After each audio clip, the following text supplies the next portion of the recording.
Bonjour, je m'appelle Jean-Jacques Nantel. Le soir de l'élection de Donald Trump à la présidence américaine, le monde entier a été stupéfait de découvrir l'immense fossé qui sépare désormais le peuple américain de ses élites. La moitié de la population a voté pour Trump, alors que l'ensemble des élites du pays n'ont pas arrêté de le dénigrer. On parle ici de la quasi-totalité de la classe politique, des journalistes, des hommes d'affaires, des médias, des maisons de sondage, de presque tous les artistes, etc. Pourtant, à écouter parler la gauche américaine au cours de cette campagne électorale, on avait eu l'impression que la victoire d'Hillary Clinton était assurée. Pour ceux qu'on appelle les libéraux aux États-Unis, la victoire était d'autant plus certaine qu'ils contrôlaient les médias traditionnels. Ils se disaient que pour faire élire Hillary Clinton, il suffirait de faire comme d'habitude et d'inonder la population avec des faux sondages, avec des fausses nouvelles, des mensonges ou des insultes politiquement correctes. Eh bien, ça n'a pas marché. Les électeurs n'ont pas suivi. Et ça, c'est même si les démocrates ont tout fait pour diaboliser Donald Trump en le présentant comme une sorte de Hitler raciste, xénophobe, sexiste, enfin, vous connaissez la chanson. Les libéraux, au cours de cette campagne électorale, ont fait deux graves erreurs. La première, ça a été de croire à leur propre propagande. Pour eux, c'est un fait établi et hors de toute discussion que les démocrates, ce sont les bons et les gentils, alors que les républicains, c'est une bande de salauds et d'écœurants. La deuxième erreur qu'ils ont faite, c'est qu'ils ont oublié qu'il faut toujours faire une préparation psychologique très minutieuse de la population quand on veut la tromper pour une 100e fois avec les mêmes vieux arguments éculés. Les démocrates se disaient qu'en s'appuyant sur les votes des minorités, qui augmentent en nombre aux États-Unis, et en jouant sur la culpabilité des Blancs, ils pourraient désormais voler de record en record en faisant élire à la présidence un Noir, ça a été Obama, ensuite une femme, Hillary Clinton, puis ensuite ça sera un Latino, un Asiatique, un Amérindien, pourquoi pas, dans plusieurs années, un musulman. Eh bien, la série des records s'est arrêtée avec Donald Trump. Parce que si les classes moyennes américaines ont voté à 2 reprises pour Obama, c'était parce qu'elles voulaient vraiment mettre un terme au racisme. Et non pas parce qu'elles voulaient faire le contraire en votant pour la fin des Blancs, ce qui, bien sûr, est du racisme à 24 carats. L'Internet a joué un rôle énorme dans la victoire surprise de Donald Trump, en fournissant aux électeurs des sources d'informations qui n'étaient pas polluées par la propagande qui était déversée par les médias traditionnels. L'époque de l'Internet, c'est pas l'époque où les élites ont commencé à tromper, à voler le peuple. C'est l'époque où le peuple s'en est rendu compte. Grâce à l'Internet, les électeurs américains savent désormais que les sondages d'opinion et les statistiques sur l'emploi, l'inflation, les déficits, la croissance économique, etc., qu'on leur présente, sont plus ou moins truqués. Ils ont compris que la gauche américaine avait décidé de sacrifier leurs intérêts pour se donner bonne conscience.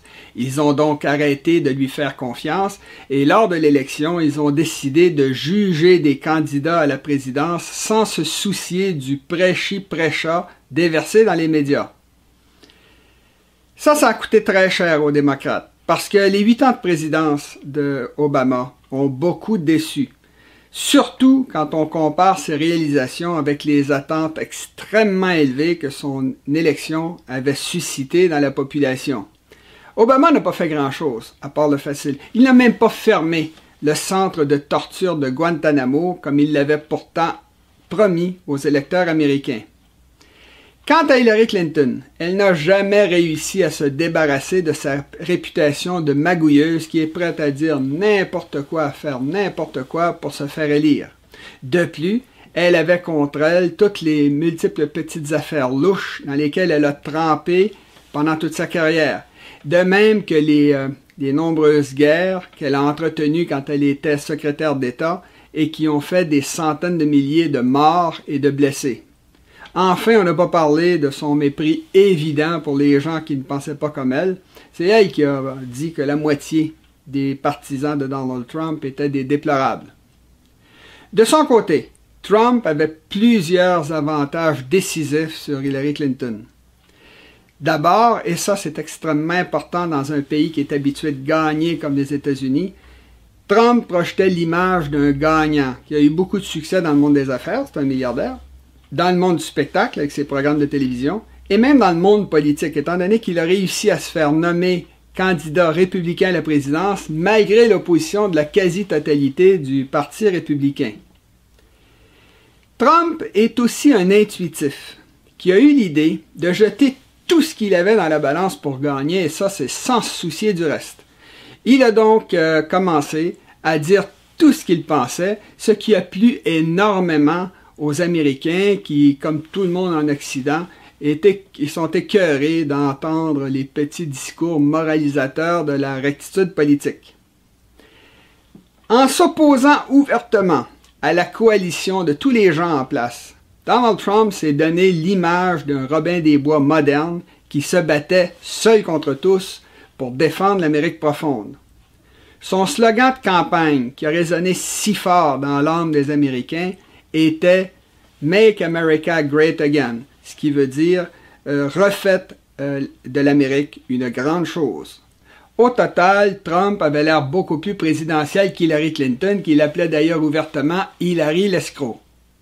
L'argument qui veut que Clinton aurait eu plus de votes que Trump lors de l'élection n'est pas vraiment valable étant donné que Trump pense et agit comme un gagnant. Autrement dit, si le système électoral américain avait été différent, Trump aurait adopté un autre plan de campagne et aurait probablement gagné quand même. De plus, il ne faut pas oublier que l'élection a été organisée par les démocrates au pouvoir et que beaucoup d'électeurs se sont plaints des irrégularités qu'ils ont constatées pendant le scrutin. Pour ce qui est de l'avenir, il est important de comprendre que beaucoup d'immigrants qui proviennent de pays aux valeurs conservatrices ont également voté pour Trump parce qu'ils aimaient son discours sur la loi et l'ordre. Ça a été en particulier le cas de 29% des Hispaniques qui forment désormais le groupe ethnique le plus important aux États-Unis. Et ça, c'est même si Trump a promis de construire un mur le long de la frontière mexicaine. Il faut croire que les Latinos, eux aussi, n'aiment pas l'anarchie et les trafiquants de drogue. En passant, vous pouvez toujours vérifier les statistiques que je donne en vous servant des bibliographies que je mets ordinairement à la fin de mes vidéos. Le succès obtenu par Trump est d'autant plus significatif qu'il s'agit d'un homme seul et sans parti. Je l'ai dit, le Parti républicain était contre lui. De plus, contrairement à des hommes comme Lénine ou Charles de Gaulle, Trump a toujours été tellement pris par ses affaires qu'il n'a manifestement jamais eu beaucoup de temps pour réfléchir à ce qu'il ferait s'il gagnait une élection à la présidence. De leur côté, les libéraux américains étaient tellement aveuglés par leur propre propagande qu'il a fallu attendre la sortie des résultats électoraux pour qu'ils se rendent compte qu'ils n'avaient pas vu venir quelque chose de très gros, c'est-à-dire cette immense lame de fond qui est venue du plus profond de l'âme américaine pour tout balayer et donner aux républicains le contrôle de la présidence, du Sénat et de la Chambre des représentants.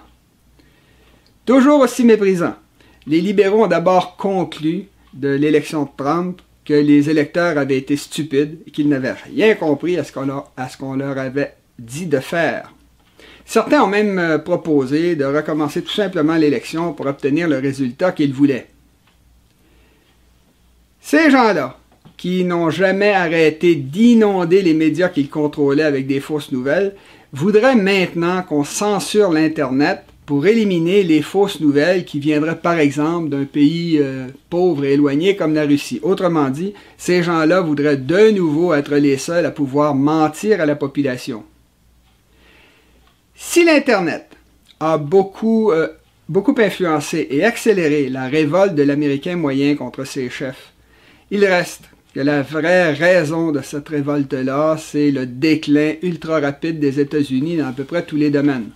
Comme ce sont les classes moyennes qui ont été les premières à souffrir de ce déclin-là, il était normal qu'elles votent pour un homme qui leur propose des solutions simples à leurs problèmes compliqués. Malheureusement, cependant, l'Amérique de John Wayne et de Fred Astaire, que Donald Trump voudrait ressusciter, a définitivement disparu. Je parle de cette Amérique pleine de jeunesse et de vigueur qui a gagné une guerre mondiale sur 4 continents éloignés, qui a conquis la Lune et qui a vaincu le communisme. Je parle de cette Amérique qui, parce qu'elle a beaucoup souffert lors de la crise des années 30 et pendant la Deuxième Guerre mondiale, a fait l'erreur de tous les nouveaux riches en élevant ses nombreux enfants dans le luxe et le confort. Les parents des baby boomers ne pouvaient pas savoir qu'en faisant ça, ils les condamnaient à devenir des décadents, c'est-à-dire des rebelles sans cause et sans courage à la James Dean. Notons que la décadence, notamment la décadence des mœurs, est un phénomène tout à fait normal dans une société qui souffre d'être trop riche. Il s'agit d'une adaptation à une situation qui est forcément temporaire dans un univers où l'énergie et la richesse sont naturellement rares. Comme les êtres humains sont les produits d'une longue évolution, au cours de laquelle ils ont dû lutter contre des pénuries de toutes sortes, ils ne sont tout simplement pas faits pour vivre dans les plaisirs et l'abondance. Ça les fait dégénérer. Remarquons qu'il y a toujours eu des décadents parce qu'il y a toujours eu des riches et que c'est la proportion des riches dans un peuple donné qui détermine si ce peuple va survivre ou non. C'est pour ça que des peuples pauvres comme les Égyptiens ou les Chinois ont pu survivre depuis la préhistoire alors que les dynasties de rois qui les dirigeaient ont rarement survécu plus de quelques siècles. Alors dans le cas de l'Égypte antique, par exemple, elle a eu une trentaine de dynasties, alors que la Chine ancienne, elle, en a eu au moins 13. Dans le cas de la Chine, ça dépend comment on compte. Quand, pour une raison ou pour une autre, une trop forte proportion d'un peuple devient riche, alors la décadence se généralise dans la société et le pays ne tarde pas à s'effondrer, faute d'avoir suffisamment de gens productifs pour tout remettre en ordre.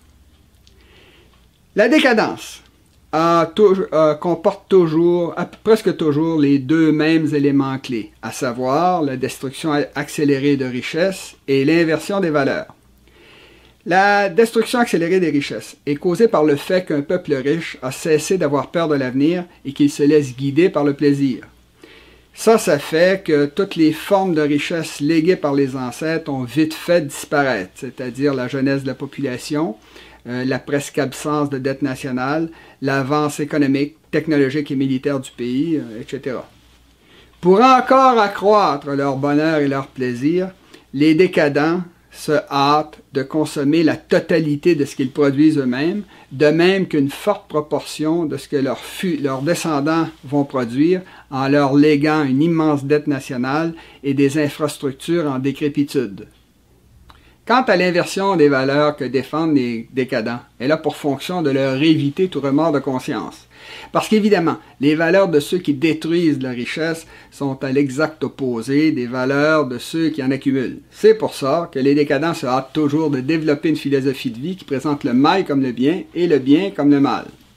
Par exemple, ils vont se mettre à applaudir les pervers qui ont le courage de vivre leurs différences, tout en dénigrant les mères de famille nombreuses, en les présentant comme des êtres sans caractère et sans valeur parce qu'ils ne gagnent pas d'argent. Évidemment, à force de tout détruire comme ça, les avantages initiaux du pays finissent par disparaître et la pauvreté généralise, ce qui amène ceux qui produisent encore de la richesse à se révolter contre ceux qui la détruisent. Comme je l'ai dit tantôt, c'est entre autres ça qui a provoqué l'élection de Donald Trump. Notons que le terme de baby boomers qui a été inventé pour désigner les jeunes occidentaux de l'après-guerre a été particulièrement bien choisi, étant donné que toute leur vie ils se sont comportés comme des bébés gâtés à qui tout était dû. La plupart d'entre eux n'ont jamais eu froid ou faim, n'ont jamais souffert. Pour beaucoup, le plus grave problème qu'ils ont rencontré au cours de leur enfance a été de devoir choisir régulièrement entre les saveurs de chocolat, de caramel ou de vanille. À l'adolescence, ils se sont mis à vivre de l'héritage que leur ont légué leurs ancêtres en suivant toujours la pente la plus facile et la moins désagréable. C'est pour ça que dès les années 60, ils se sont lancés dans le « faites l'amour et non la guerre » et dans le « sex and drugs and rock and roll ». Pour eux, les traditions, les coutumes, les tabous, les interdictions, c'était de l'oppression et le progrès, c'était de les éliminer. Ils n'ont donc jamais cessé de s'inventer de nouveaux droits et libertés, mais sans jamais se reconnaître aucun devoir et obligation envers quiconque, parce que, n'est-ce pas, ils n'avaient pas demandé à naître. À l'âge adulte, les baby boomers ont fait un tout avec toutes ces conneries-là pour créer l'idéologie de consommateur qui s'appelle la rectitude politique. Le plus rigolo dans tout ça, c'est qu'ils n'ont jamais cessé de penser qu'ils étaient bien à plaindre, puisqu'ils chantaient des chansons comme « C'est pas facile d'avoir 20 ans, c'est moins facile qu'avant ». Eh bien oui, ça devait être beaucoup plus facile la vie sur les bateaux de la Première et de la Deuxième Guerre mondiale qui amenaient les jeunes à la boucherie, ou encore dans les autres siècles, quand nos ancêtres élevaient 8 ou 10 enfants par famille et qui essayaient de les nourrir en cultivant des terres pleines de roches. Enfin, à l'âge mûr, les baby boomers ont commencé à se considérer comme des héros quand ils avaient élevé 2 enfants. Et quand ils n'en avaient pas eu, ils considéraient comme tout à fait juste et normal que le gouvernement passe des lois pour obliger les enfants des autres à leur payer des pensions quand ils seraient vieux. Ça, c'est le rêve qu'exprimait très bien la publicité télévisée qui s'appelait Liberté 55. J'en ai même entendu qui calculaient devant leurs enfants qu'ils avaient le temps de crever avant que le pays ne s'effondre.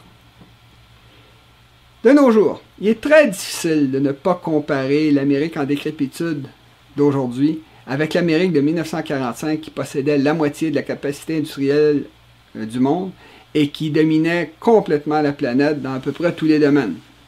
En une seule génération, les baby boomers ont trouvé le moyen de foutre tout ça en l'air et de consommer les surplus qui avaient été amassés en 400 ans de travail et d'économie. Comme l'a si bien dit Daniel Hannan, il s'agit d'une génération qui ne s'est jamais fait dire non. Eh bien, Donald Trump, c'est la figure du père qui finalement leur a dit non. Pour eux, une chose pareille est tellement scandaleuse que depuis l'élection de Trump, certains rêvent de se débarrasser du problème en tuant le bonhomme. Évidemment, ça ne changera pas grand-chose à l'affaire, étant donné que la crise qui l'a porté au pouvoir produira alors un autre politicien populiste qui, lui, pourrait être vraiment dangereux. Pour le dire autrement, Donald Trump, c'est un symptôme, c'est pas la maladie, et c'est encore moins un remède. Si je dis que c'est encore moins un remède, c'est parce que même s'il veut véritablement s'attaquer aux problèmes du pays et le remettre sur pied, il ne pourra pas faire grand-chose, étant donné qu'aux États-Unis, comme partout ailleurs en Occident, les caisses sont vides. Le mieux qu'il va pouvoir faire, ça va être de ralentir le déclin du pays et surtout de l'empêcher d'accélérer, comme ça aurait été le cas avec Hillary Clinton. Lui qui parle de rénover les infrastructures du pays en investissant des milliers de milliards de dollars va en être empêché par le fait qu'il va être obligé de payer la retraite dorée des millions de baby boomers qui quittent le marché du travail chaque année, et ça c'est sans qu'il y ait suffisamment de jeunes pour les remplacer. Aussi bien les partisans que les adversaires de Trump ont tort de penser qu'il soit possible de revenir en arrière, parce que la crise dont je parle est bien réelle. De plus, elle sera mondiale et permanente, du moins à l'échelle humaine. Parce que ça fait très longtemps que les États-Unis répandent dans le monde entier, leur culture de surconsommation et de gaspillage. Ça a commencé par l'Europe, qui a été le premier continent touché et donc le deuxième à entrer en décadence. L'Europe est déjà tellement décadente que ses dirigeants ont oublié que les frontières étaient des nécessités essentielles à la survie de tous les êtres vivants, étant donné qu'elles servent à protéger la richesse accumulée par les gens qui vivent à l'intérieur de la frontière. Toutes les cellules vivantes ont une frontière, la membrane cellulaire. Tous les organismes vivants ont une peau, une carapace ou l'équivalent. Toutes les familles possèdent des maisons avec des portes et des serrures de façon à empêcher qu'on ne les dévalise. Et toutes les tribus et les peuples de la préhistoire et de l'histoire ont protégé leur territoire avec des frontières qu'ils défendaient avec acharnement. Les baby boomers qui dirigent présentement l'Europe ont tellement dégénéré qu'ils organisent eux-mêmes la destruction artificielle de leur propre patrie, c'est-à-dire des pays qui ont été naturellement créés par la géographie et par l'histoire. On le voit très bien avec l'invasion actuelle de l'Europe par les musulmans. C'est un continent où les chefs d'État font semblant de ne pas comprendre que l'islam, c'est pas une race, mais que c'est une idéologie conquérante et une idéologie qui discrimine ouvertement contre les femmes et les non-musulmans. Ils ont donc passé des lois pour interdire aux Européens de dire la vérité sur l'islam, tout en laissant des imams nés à l'étranger prêcher ouvertement le meurtre des apostats et des Européens qui disent ou qui écrivent des choses qui ne leur plaisent pas. Quand on voit des folies pareilles, on ne s'étonne pas qu'un peuple comme les Anglais ait fait exactement comme les Américains et ait refusé d'écouter ces élites en votant majoritairement pour la sortie de leur pays de l'Union européenne. Remarquez que la situation n'est pas bien meilleure dans le reste du monde, étant donné que la vaste majorité des peuples de notre ancien tiers-monde brûlent présentement les étapes pour essayer de recréer chez eux le rêve américain, ce qui bien sûr a pour effet de détruire les derniers environnements qui nous fournissent de l'air, de l'eau et la nourriture qu'on consomme. Les 8 ou 9 milliards d'êtres humains qu'on sera bientôt, multipliés par leurs appétits à l'américaine, font qu'il est peu probable au 21e siècle que la civilisation occidentale va être remplacée par une civilisation concurrente, comme ça s'est fait à la fin de l'Empire romain. Comme on a toujours refusé de se servir de notre intelligence pour réduire les impacts environnementaux de notre croissance industrielle sans fin, c'est l'ensemble des civilisations actuelles qui vont s'effondrer, pas seulement l'Occident. Ça veut dire qu'à partir de maintenant, et pour de nombreux siècles, ce ne seront plus les lois de l'économie, de la sociologie ou de la politique qui vont faire l'histoire, mais les lois les plus cruelles de la biologie. Bien sûr, on n'en mourra pas tous, étant donné qu'on a survécu à bien pire que ça au cours des derniers 4 milliards d'années. Mais le 21e siècle risque de nous paraître vraiment très long. Ça sera une des conséquences de l'accélération de l'histoire. Il va y avoir tellement d'événements dans ce siècle-là que chaque année va nous paraître durer une décennie. C'est déjà le cas. Je parle de tout ça dans le livre électronique que j'ai mis sur Amazon.ca et qui sera bientôt disponible en format papier. Je vous remercie de recommander cette vidéo autour de vous. À la prochaine!